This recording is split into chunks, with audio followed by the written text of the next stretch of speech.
What can I expect for a backline drum kit situation if I'm playing a gig in Nashville? That's a question a lot of my viewers ask me, so I decided to answer them. And instead of me going on a long diatribe, I decided to go right to the source.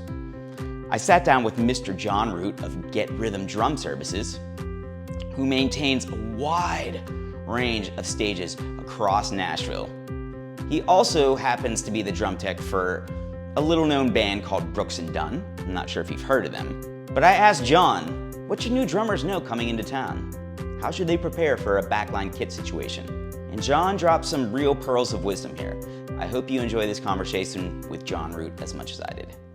How many stages do you maintain on Broadway? 25 kits. Jeez. And so just a quick rundown. Can you tell me what clubs? Sure. Whiskey River, Redneck Riviera, Valentine, Draft Kings, Whiskey Row, Lucky Bastard, The Stage, Legends, Second Fiddle, Layla's, Roberts, Mellow Mushroom, and AJ's. How do you decide what drum tech goes in there? Well, some of the clubs are picky about the color of the kit.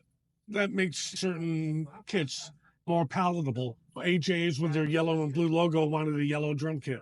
Sonar and Mapex didn't have one in the States, so I got a yellow drum kit from Sonar from Germany, and they sent the kit from Germany so that I could put it in AJ's. Oh, wow. And what I've done is I've talked to manufacturers about supplying their kits for clubs on Broadway so that players can experience what their brand is all about. Instead of going to Guitar Center and playing on a kit for 10 minutes before they get shut down, here they can play on someone's kit for 4 hours and get to experience it. Do you have a say in what brand is being brought into the club? Sonar and Mapex are distributed here. Mm-hmm. Pearl is distributed here in the Nashville area. Those kits I can get without any shipping cost.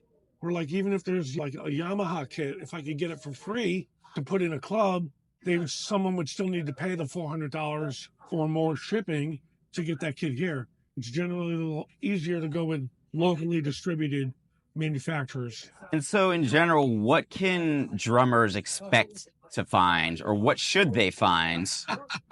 I know it's two different things, but when they go play a shift on a Broadway club. Well, the clubs that I maintain, except for one, they all have everything but cymbals. They have a snare drum. They've got a snare drum. They've got a throne. They've got a bass drum pedal.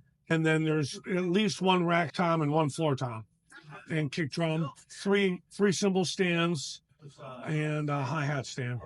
My question is, if someone's playing one of those clubs, would it be a roll of the dice if they didn't take a kick drum pedal with it? Well, because you never know what happened to shift before you. That kick drum pedal could have been fine when I was there on Monday checking out the kit. But on Thursday, someone could have broke the kick drum pedal, and then the next drummer shows up and doesn't have a kick drum pedal and could be scrambling. How often do you hear a story like that of something like going wrong and you having to respond? I have some storage areas down on Broadway in a workshop, and I've got extra stands and kick pedals and extra heads there. Okay. So that if I'm aware of it, I can get another piece of gear there, within half an hour. This is your job, full-time, part-time, hobby? No, it's my business. It's part-time. I play, and then I have a road gig as a drum tech for Brooks and Dunn. Oh, I think I've heard of them before. Is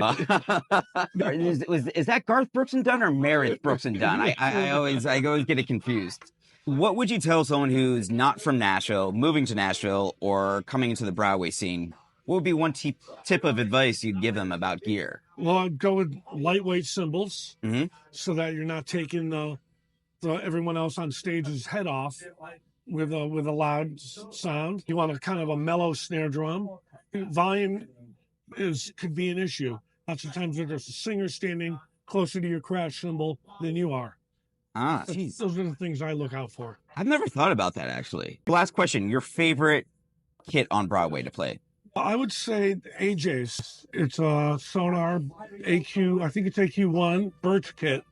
I like the Beechwood, Sonar Beechwood from the 80s and 90s, and Birch is pretty close to that. They've got a Birch kit, and Layla's has a Birch kit, the SQ1 Birch kit, and those are my favorite Sonar. All right, and what's your website? Facebook, Get Rhythm Drums, Get Rhythm Drum Services, John Root on Facebook. All right, cool. Any questions? Have fun, listen to the music, playing.